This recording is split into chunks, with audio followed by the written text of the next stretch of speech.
At 3:42 p.m. local time in the southern Caribbean Sea, the water looked almost too calm. Cutting through that quiet surface was the USS George Washington, one of the United States Navy's nuclear-powered aircraft carriers, moving legally through international waters. There were no drills planned, no aircraft launching, and no unusual activity on deck. It was a routine transit by a carrier strike group, maintaining presence, readiness, and visibility in the region. From the outside, everything seemed normal.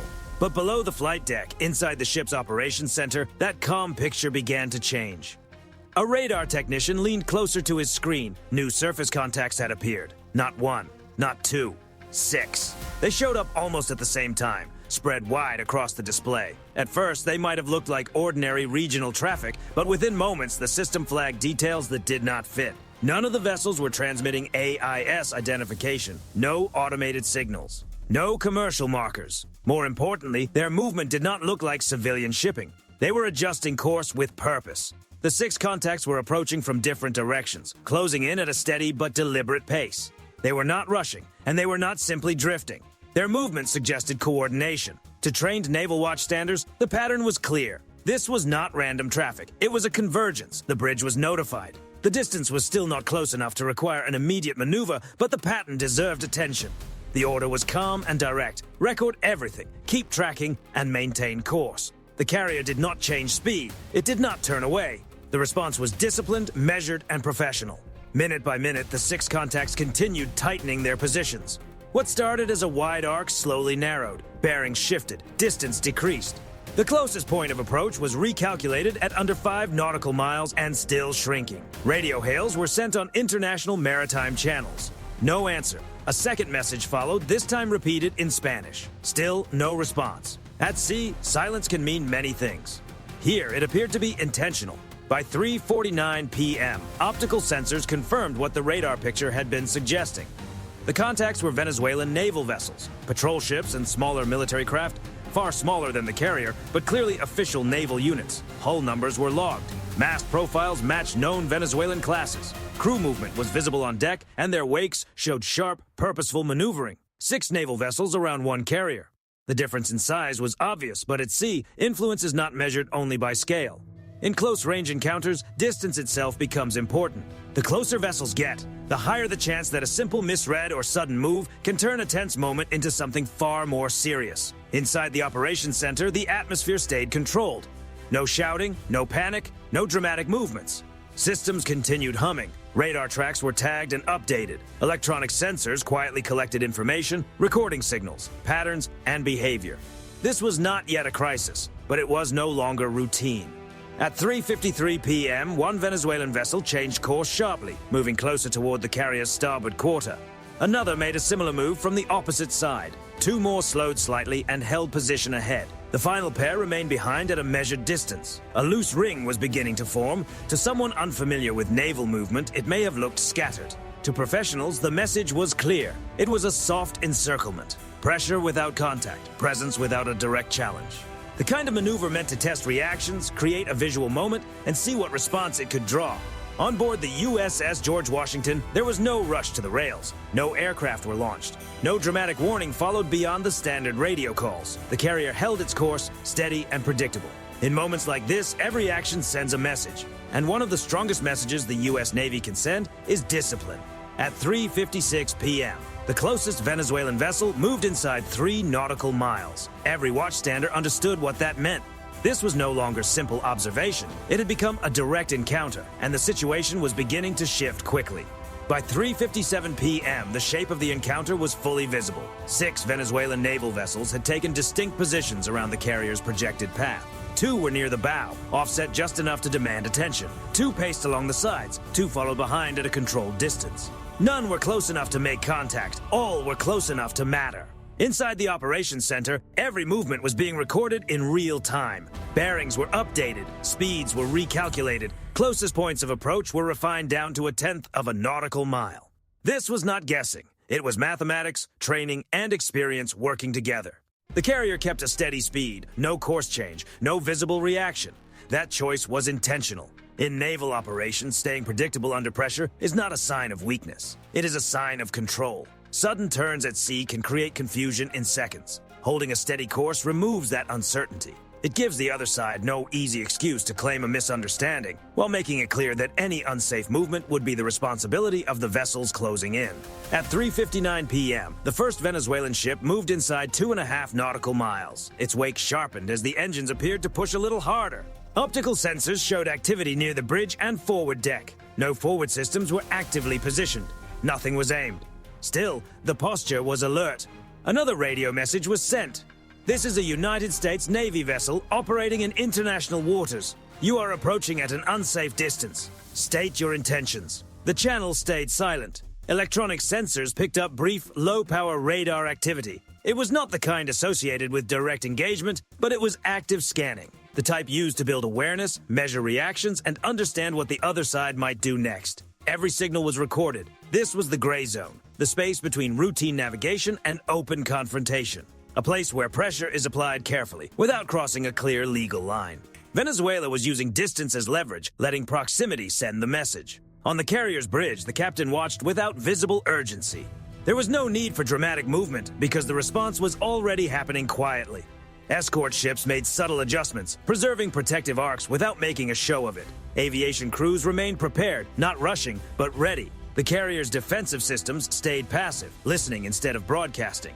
At 4:03 p.m., the formation tightened again. One Venezuelan vessel ahead reduced speed, forcing the carrier's escorts to account for less sea room. Another moved laterally across the carrier's projected path, still outside immediate danger, but close enough to reduce reaction time.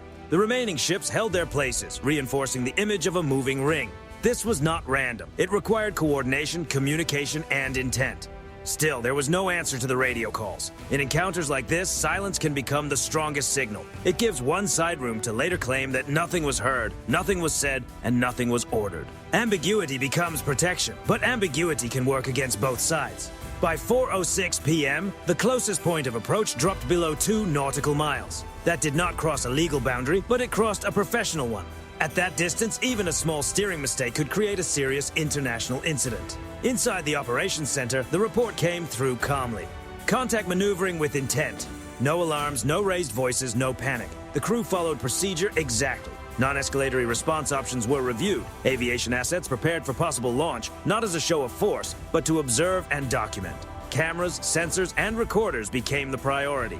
Evidence mattered more than drama. Because if this encounter went wrong, the most important account would not come from the side that spoke the loudest. It would come from the side with the clearest record. From the Venezuelan ships, the scale of what they were moving around was impossible to miss. The carrier's island rose high above the water. Its flight deck stretched farther than the full length of the smaller vessels nearby. Radar arrays and antennas stood still, almost indifferent. That stillness was intentional. At 4:09 p.m., the Venezuelan formation appeared to hesitate. One ship reduced speed slightly. Another made a small course correction. The changes were minor but noticeable. Not enough to withdraw, but enough to show that they were measuring the limits. The carrier did not react. In the U.S. Navy, escalation is not supposed to be driven by pride. It is driven by necessity, and that necessity had not yet arrived. But the margin for error was getting smaller. Everyone involved, on every bridge and inside every operations center, understood the same thing. The next move would decide whether this remained a pressure maneuver or became something far more serious. At 4:11 p.m., the tone of the encounter shifted. Not through a loud warning, not through a sudden turn, not through anything obvious to the eye. It changed inside the systems. Electronic sensors aboard USS George Washington detected a new pattern. One of the Venezuelan vessels had increased the strength and consistency of its radar emissions. It still did not match the profile of a direct engagement system. It was still not a lock, but it was no longer passive observation. They were now actively scanning the situation from a distance. Inside the Combat Information Center, the data was unmistakable. Frequency bands, pulse patterns, sweep intervals, every signal was being captured and catalogued in real time. The carrier did not answer electronically, it did not have to. At that moment, listening was enough. This was no longer only a matter of ships moving across the water. The encounter had entered the electromagnetic domain, where signals, sensors, and silence can say as much as any radio message. By 4:13 p.m., the closest Venezuelan vessel tightened its turn again, angling toward the carrier's starboard side. The distance dropped below 2 nautical miles. At that range, the details were impossible to miss. Deck crews could make out faces, helmets, and hands gripping railings. Still, no visible combat systems were being operated. Still, no radio reply came back. The U.S. Navy's posture remained steady, but beneath that calm appearance, multiple layers of response were quietly coming online. Escort ships adjusted their positions by degrees, not by miles. The movements were small enough to be missed on camera, but important enough to change the entire protective picture. Defensive coverage was preserved. Gaps were reduced. Every adjustment was measured to protect the carrier without pushing the moment further. Above deck, aviation crews received quiet updates. There was no rush, no dramatic order, no sudden launch sequence.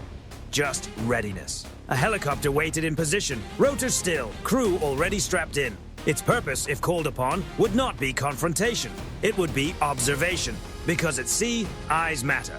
At 4:15 p.m., one Venezuelan vessel drifted slightly out of formation before correcting back into place. Another slowed, forcing its partner to adjust. These were small details, but trained watchstanders noticed them immediately. The coordination was beginning to show strain. Pressure at sea is difficult to maintain. It takes timing, discipline, and confidence. And the closer ships move to one another, the harder it becomes to hide uncertainty. Inside the operations center, a new assessment was entered into the log. Escalatory behavior, non-kinetic. That phrase matters. It means the situation had moved beyond ordinary navigation and into deliberate signaling. It did not mean a direct response was required, but it did mean the range of options was narrowing. Another radio message went out. Short, professional, recorded. This is a United States Navy vessel. Your maneuvers are unsafe. Alter course immediately. Again, silence. By 4:18 p.m., the Venezuelan ships had formed almost a complete loose circle. Not tight enough to fully block movement, but not wide enough to look accidental. It was a formation meant to be noticed, a message for cameras, for officials, and for audiences far away from the water. But encounters at sea are not decided by appearances alone. They are decided by control. The carrier held its speed, held its course, held its discipline. No sudden turns, no visible reaction. That decision placed the responsibility for safety directly on the ships maneuvering around it. If anything went wrong from that point forward, the record would be clear. At 4:20 p.m., the carrier's electronic systems quietly refined their posture. Defensive sensors focused more sharply. This was not active engagement, it was readiness, and that difference mattered. Readiness shortens timelines. When timelines shorten, small mistakes can carry serious consequences. The Venezuelan commanders understood that. They may not have seen every internal adjustment, but they could feel the pressure building. The longer they remained close, the less room they had in both physically and politically. One ship eased its speed by a fraction. Another shifted outward by a few degrees. It was not a withdrawal, but it was no longer full commitment either. This was the edge. No one had shouted. No one had made an openly hostile move. But the encounter had reached the point where systems, more than intentions, could shape what happened next. And systems do not debate. They respond. By 4:22 p.m., the standoff balanced on a narrow line between presence and provocation, between pressure and miscalculation. The question was no longer whether the situation could intensify, it was whether either side would allow it to. And the next phase was already beginning. At 4:23 p.m., the encounter reached its turning point. Not through a warning, not through a sudden move, and not through anything dramatic on the surface. It came from above. A U.S. Navy helicopter lifted smoothly from the deck of USS George Washington, its rotors slicing through the humid Caribbean air. There was no steep climb, no aggressive movement, no attempt to intimidate. The aircraft rose to a controlled altitude and moved steadily toward the outer edge of the Venezuelan formation. This was not a display of force, it was a display of clarity. From the cockpit, the crew could see the entire surface picture. High-resolution optics captured hull numbers, deck activity, and bridge posture. Infrared sensors highlighted exhaust patterns, engine activity, and heat signatures. Every frame was time-stamped. Every angle was recorded. The helicopter remained at a safe distance, visible and controlled. That mattered. In maritime encounters, the greatest risk often comes from uncertainty. Uncertainty about distance, intent, or what each side believes it is seeing. The helicopter reduced that uncertainty. It made the situation visible, documented, and difficult to dispute. At 4:25 p.m., one Venezuelan ship shifted slightly outward, breaking the symmetry of the loose ring. The movement was subtle but clear. Moments later, another ship reduced speed, its wake flattening as the engines eased back. The encirclement was beginning to loosen. No dramatic orders were shouted. No additional warnings were made beyond standard procedure. The U.S. Navy did not need to apply more pressure. At that point, the pressure was already moving in both directions. The helicopter maintained its orbit, sensors focused, communication kept to a minimum. Its presence sent a quiet but unmistakable message. Everything happening here is being seen, recorded, and preserved, not for headlines, for accountability. On the Venezuelan bridges, the calculation was beginning to change. Staying close now meant taking on greater risk while gaining less in return. Every minute spent in tight proximity increased the chance of a mistake. Every recorded maneuver made it harder to deny intent later, and every system aboard the carrier and its escorts remained ready. Not provocative, not reckless, but fully prepared. At 4:28 p.m., another Venezuelan vessel shifted outward by several degrees. The formation no longer looked like a ring. It had become an arc. Still present, still watching, but no longer closing in. The imbalance was now clear. 6 ships could visually surround a carrier, but they could not surround its awareness. The carrier strike group controlled the information space, radar, optics, electronic signatures, and the official record. Venezuela could create pressure through proximity, but it could not control the environment around the carrier. By 4:30 p.m., the helicopter completed a slow pass along the outside of the formation, then widened its orbit. The movement was deliberate and restrained. It did not hover over decks, it did not try to intimidate, it simply kept distance and continued documenting. On the surface, the Venezuelan ships kept making small adjustments. Slight course changes, minor reductions in speed, gradual increases in spacing. No single movement clearly announced a withdrawal, but together they told the story. The peak of the encounter had passed. Inside the carrier's Combat Information Center, the assessment was updated. Pressure reduced, formation weakening. That was not a declaration of victory. It was a sign that stability was returning. The carrier held its course, held its speed, held its discipline. There was no reason to chase the moment or push for more. In gray zone confrontations, restraint protects the advantage. At 4:33 p.m., the helicopter turned back toward the carrier. Its mission was complete. It had delivered visibility, clarity, and consequence without forcing the situation higher. Behind it, the Venezuelan vessels continued drifting outward. Their loose arc expanded into normal operating distance. The ring was gone. No direct action had been taken. No dramatic orders echoed across the water. No open confrontation followed. But the outcome was still unmistakable. The encounter had tested distance, intent, and resolve. And when the pressure reached its limit, only one side remained fully in control of the situation. By the time the helicopter touched down on deck, the carrier strike group was already returning to a routine posture. For the U.S. Navy, the goal had never been confrontation. The goal was control, and control had been achieved. By 4:36 p.m., the Caribbean Sea began to look calm again. The Venezuelan vessels were no longer moving as one coordinated group. Distances widened, bearings stabilized. What remained was presence without pressure. 6 ships were now operating independently, no longer attempting to influence the carrier's movement.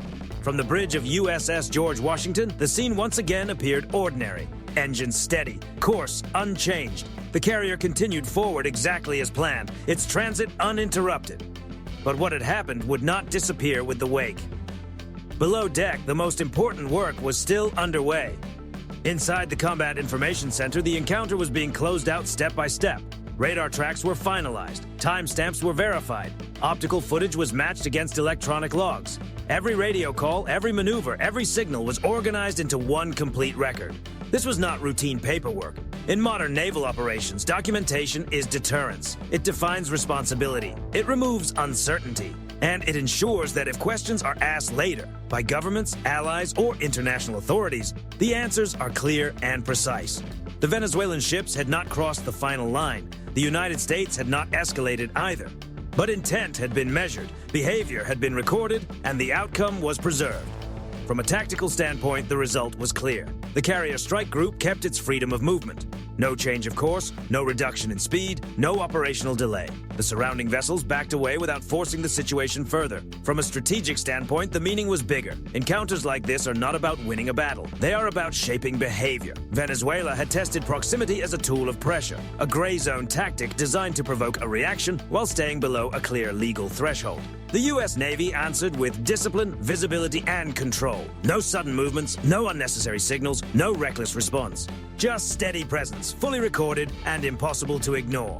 Because power at sea is not defined by who gets closest. It is defined by who controls the timeline. And through the entire encounter, the timeline remained in the hands of the carrier strike group. As the distance between the ships began to grow, the escort vessels quietly returned to their normal screening positions. Aviation crews secured their equipment. Sensors shifted back to routine monitoring. The transition was smooth because it had been practiced many times before. Professional navies do not turn restraint into a spectacle. They make it standard. By 4:42 p.m., the Venezuelan vessels were operating well beyond the unsafe range.